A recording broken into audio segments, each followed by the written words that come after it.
Guys, good morning. Nandito ako sa likod namin, oh.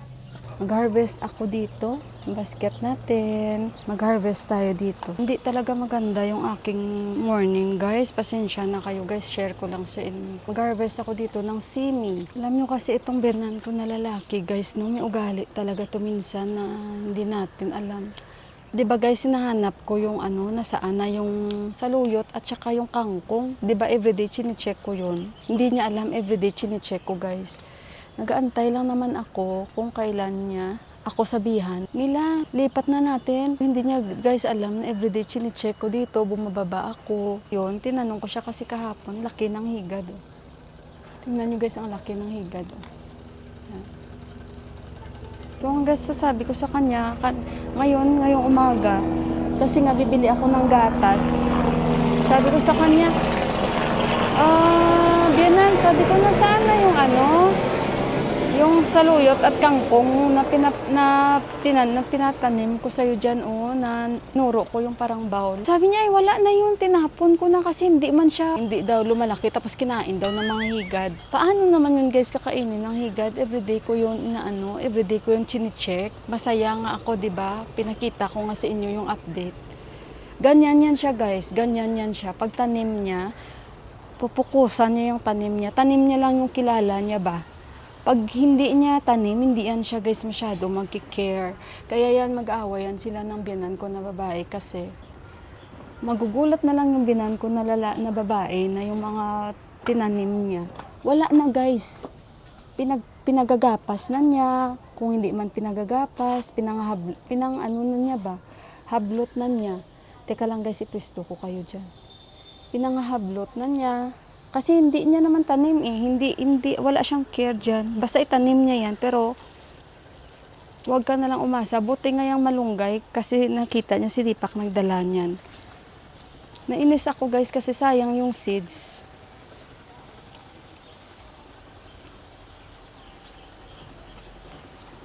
Ewan ko sa kanya, sana nagsabi na lang siya na ilipat na lang ito Mila or di kaya bago niya itapon, nagsabi muna siya. Tapos ngayon magsasabi siya, kinain daw ng mga higad. Ngayon kilala niya ang higad na lagi kami nagsasabi sa kanya, huwag siya masyado magtanim katulad nito o dapat tanggalin niya na to kasi gumapang lang na gumapang, wala man to bunga, dito lang ang nagbubunga.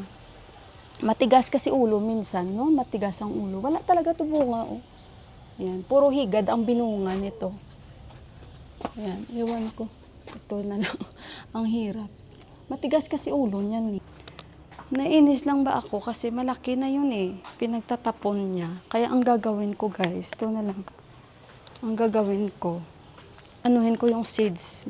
Mabuti nga eh yung seeds hindi ko inubos bigay sa kanya. Na-upset lang ako kasi sayang.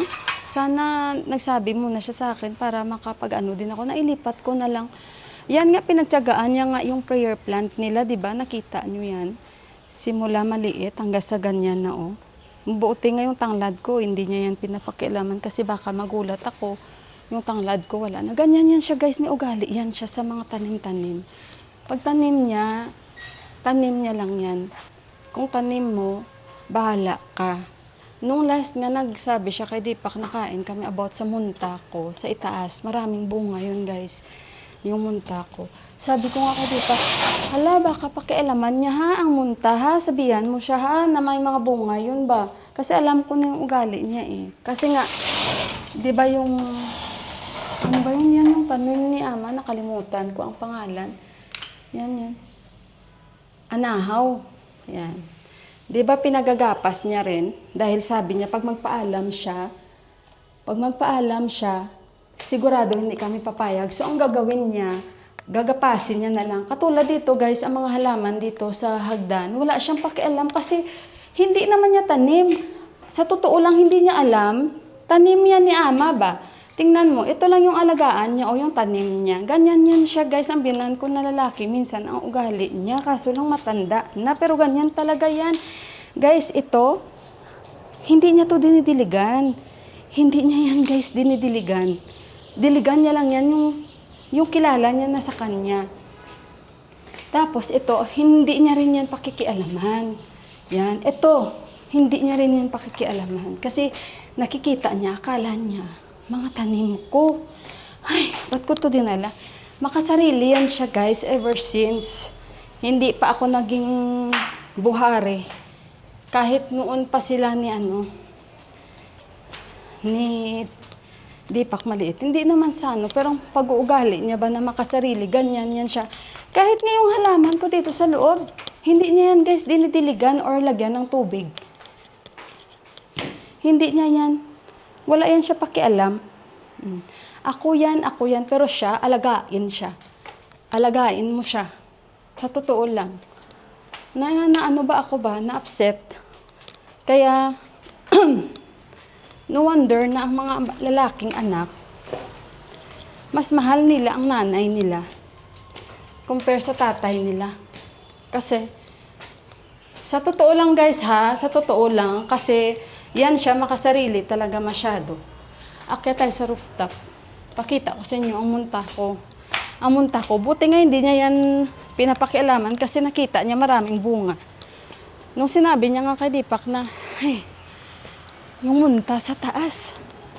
Tapos sabi ko kay Dipak, sabihan mo siya, huwag niyang pakialaman kasi maraming bunga yon. Kasi alam ko na hindi ko pala nakuha yung mga ipit. Kasi nga, nagmadali ako nung last. Tingnan niyo ang laki-laki ng mga bunga ng aking mga munta. Tingnan niyo, dami. Mga 50 pieces to. Hindi pa siya nag-yellow. Malapit na yan siya mag-yellow. May naghahabol pa. Yan. Hindi ko nga alam kung kalamansi yan o ano. Pero hindi man yan kalamansi. Munta yan guys. Kasi iba man ang kalamansi. So yun, medyo na-upset lang ako. Tingnan mo, pag tanim niya lang yan talaga guys. Magtanim ka, hindi yan siya. Buti nga yung malunggay, sabi ko nga baka hablutin niya na naman yung malunggay. Ay, nako. Sa totoo lang. Nainis lang ako kasi sana nagsabi siya pero ganyan ugali niya. Pasensya na kayo guys ha. So ang gagawin ko ngayon, dito ko po itatanim ang saluyot. Lagyan ko lang siya ng tissue. Tapos bibili ako ng pot. Sayang talaga yung seeds ba guys? Wala kasi talaga saluyot dito. Nabuhay na yun Dito ko na lang lagyan ko na lang siya ng tissue guys. At tubig konti. Kasi may nakita ako sa YouTube, after 4 days nabuhay siya. So kaya nga ngayon, pag may gusto akong itanim, katulad yan guys, yung pudina, 'di ba? Yung mint leaves. Lagi ako diyan nagka-harvest sa kapitbahay namin. Na parang alam mo 'yun at kita niya rin 'yan. Wala talaga siya guys ka-concern na siya rin ginagamit ko rin sa tea, yung ganun ba? Wala talaga siya guys. Tapos para bang sabi ko sa kanya, nagsabi ako before na wala ka bang madadaanan? Kasi marami yan Siya mismo nagsabi na may nadadaanan daw siya. Kasi makikita lang yan dito. Wala talaga siya guys, ka-concern nga na magtanim. Yung itinanim nga namin, nabuhay na yun Nabuhay na ngayon. Kung naalala nyo, nagulat na naman ako guys, yung sa mint, tumubo na yun Hinanap ko, sinabi niya wala na daw. Pinagtatakpan niya ng lupa na aywan ko. Utak talaga minsan, di mo talaga malalaman, no? So, ganyanin ko lang. At ilagay ko lang dyan ang seeds. Ewan ko, ito na yung pinakalas ko mabuhay. Buhay naman siguro yan. Nainis lang ako ba guys. Kaya nung time na yun na pinagagapas niya yung anak, sobrang sama ng loob ng biyanan na babae sa kanya. Kaya hindi yan sila magkakasundo sa mga tanim-tanim. Kaya si biyanan na babae, lagi yan siya magpapabideo ng mga halaman niya kay Dipa. Kasi wala siyang tiwala sa biyanan ko na lalaki. Kasi baka magulat na lang siya, pinagahablot na. Kaya pinagsabihan yan siya. Ang mga halaman, wag mong pakialaman. Mabuti na lang guys, hindi ko to pinaubos sa kanya talaga. Pag inubos to, ay lagot talaga. Wala naman siya pakialam guys. Kasi hindi man to sa Nepal or ano. Ay, so dito ko na lang yan itanim. Tingnan na lang natin. Sana mabuhay. Sayang talaga Sayang yung seeds ng saluyot ko. After 4 days daw. Bakit sobrang liit no? Isang saluyot lang ata ito. Tingnan ko na lang guys, no, kung mabuhay. Ito ba? Ayan ba? Meron pa pala ako dito isa, kasi 3 ito. May free. May free tayo na, ano ito? Hindi ko alam ano ito. Mustasa. Kangkong okay lang eh. Kasi yung kangkong sa village, kung pag pumunta kami, marami dun eh. Try ko lang yung kangkong. Pero yung saluyot, talagang ang saluyot, alam nyo yun? Wala talaga yan dito guys. Siguro kung mayroon man na saluyot, sa mga malalayo na talaga. Okay guys, nag-edit ako, nag-brown out. Teka lang guys, ang tagal pa tumaoff. Ayan na. Kasi, alam nyo ba guys, pinaayos namin tong inverter namin. Dito guys, oh. Dito. Pinaayos namin yan. Mahal din singil sa amin ni Bay. Kasi may problema yan sa battery, pero naayos na. Itong aming PC, hindi pa namin to guys napapaayos dahil mahal po ang singil sa amin. Na yung screen niya ba, para nagka-problema, medyo matagal na. Dahil nagawa sa pag-brown out biglaan, tapos yung ito na nabili ni Deepak na second hand na inverter para sa PC, para kahit paano, kung mag-brown out, ay sige pa rin, pwede pa rin kami makapagamit nito. So, ayun, ang mga ganito pala guys, no, mga ganitong klaseng mga Mac o iMac is very sensitive po sila. So, parang hindi mo sila dapat gamitan na basta-basta lang na mga wires or ano. Naalala nyo guys before na nagkaroon din kami problema sa aming sa sakit nito at nabili kami ni Deepak 20,000 Nepali rupees yun dahil nagawa din ng brownout. So, ngayon, ayan, pinaayos namin kay Bay yung battery niyan. Yun, kailangan talaga, ano, no, medyo high maintenance ang mga ganito guys. So, nag-inquire na kami ni Deepak about dito sa screen lang niya. Kasi marami nang lumalabas na sa screen niya eh. Hello guys! Ayan. Pasensya na kayo guys na ano na, naputol na yung aking video, no? Actually, yung video ko niyan, kahapon.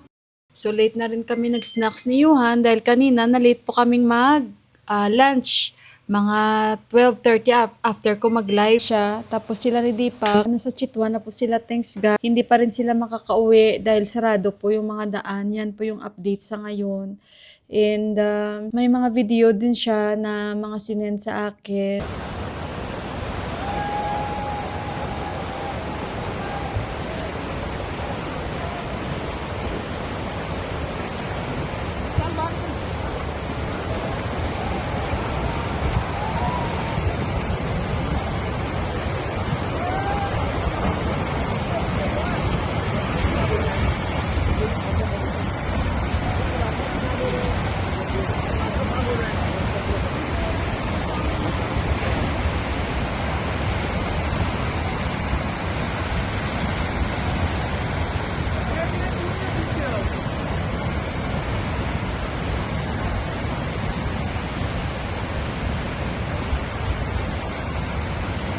At saka, ayun guys, and sa government pala, di marami na ngayon na nagaano na gustong tumulong.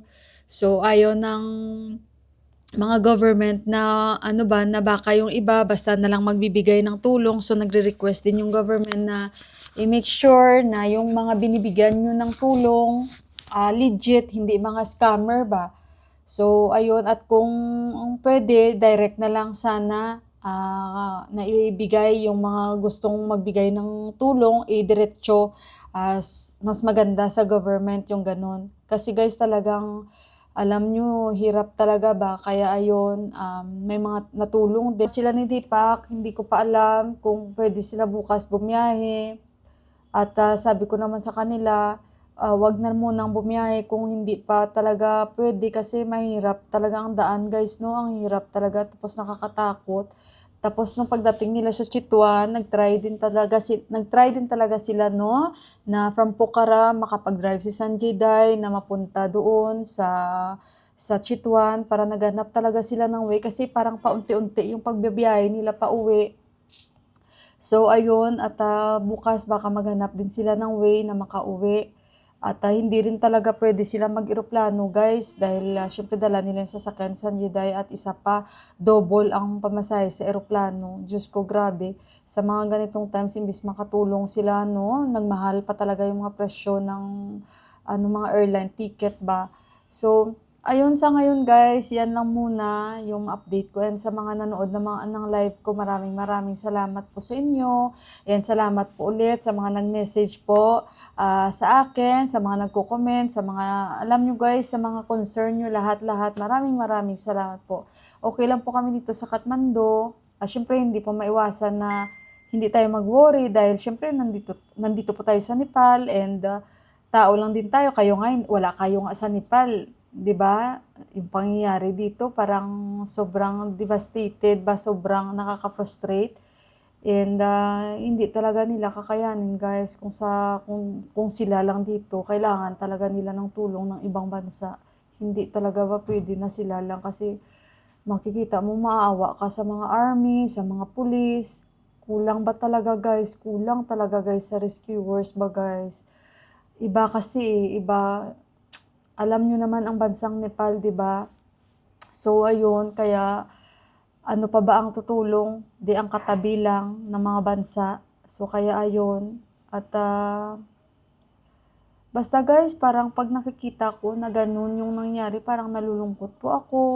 And especially sa mga nakikita ko na mga wala ng buhay, naiisip ko si ano ba, yung ka-close namin, si Bay, si Sangyambay, na hanggang ngayon wala pa rin guys, wala pa rin balita, missing pa rin siya, na supposedly ang balik niya is Wednesday, kahapon, wala, wala guys, kasama niya yung clients niya na Russian.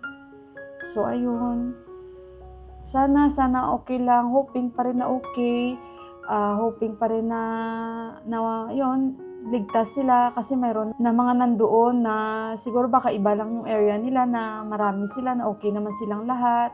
Pero kasi kung saan, no, saan nangyayari talaga, doon kasi si Bay eh. So I hope na wala, okay ba? Kasi parang malapit sa'yo yung tao tapos ganito yung maririnig mo, yung may pinagsamahan kayo na sobrang bait. Kayo din, naging part din siya ng vlog ko, nakilala nyo rin siya. At pag nakakausap mo yun guys, makikita mo talaga yung sincerity niya, yung pagka-honest niya ba, pagka-prangka niya. Kasi pag nakikita kami niya, magbibiruan kami niyan, patungkol kay Prasanbay ba. Kasi alam nyo naman, minsan yung isa masyadong magka-close yan sila ni Prasanbay, sila ni Deepak. So pag mag-uusap kami niyan, minsan alam nyo naman yan si Deepak, si Prasanbay, minsan masyadong parang tatay ba. So lahat parang ang dami yung bawal sa kanya. So kailangan pag mag-joke kami, kailangan yung niya ba, ka-level niya ba yung pag-joke namin kasi pikon din yun at saka mabilis siya magtampo, sensitive ba na tao ba, masyadong seryoso sa lahat ng bagay. Pero mabait si Prasanbay, what I mean. Tapos iba ba, kailangan timplahin mo yung mood niya ba, gaya nga ng sabi ni Sangyambay, seasonal ang mood niyan.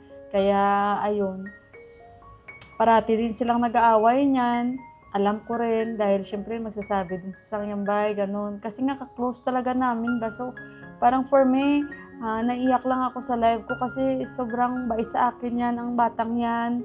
At every time na mag-usap sila, hindi pa, kasan si Baoju, kumusta si Baoju, kumusta si Rockstar, si Yuhan. Talagang ganun.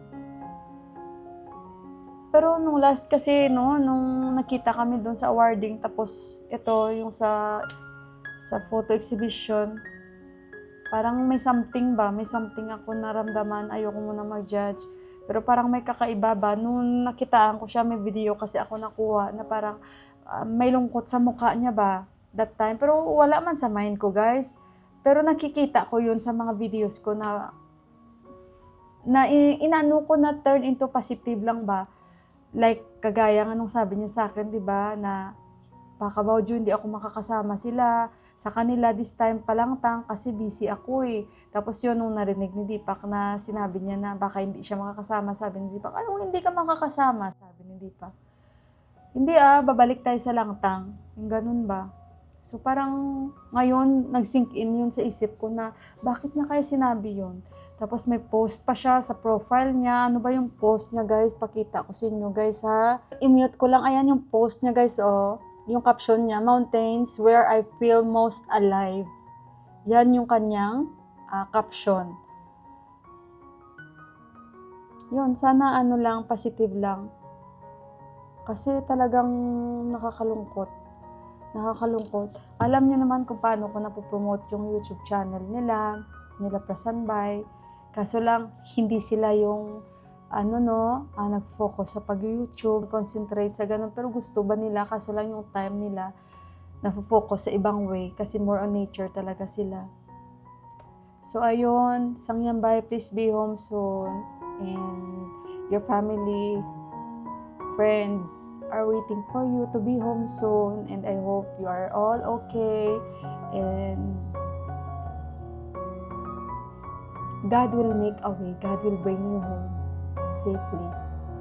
So, please take good care and please do keep in touch. Yun. So, yun lang guys, ang hirap mag-English. So, ayun guys, isama nyo no na para makauwi na siya. Kasi, basta guys, naawa ako. At hindi ako naawa na ako ngayon, hindi ko ma-imagine yung parents niya.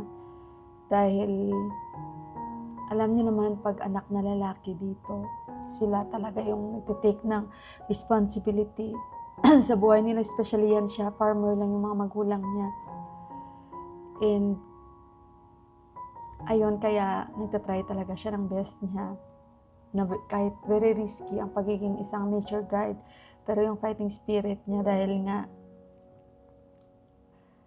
syempre na niya rin sa tatay niya, no? Dahil yung tatay niya is nature guide din. So yun lang guys, i-end ko na yung vlog ko and huwag kayong mag-alala dahil nasa Kathmandu po ako again, kami. And yung list sa mga pala guys, mga missing, ayan. At yung Filipino or Filipina man, di ko alam anong gender yan siya. Kahit saan, may Pilipino talaga. So, mayroong isang kabayan natin na nawawala. Hindi ko pa alam kung babae o lalaki yan.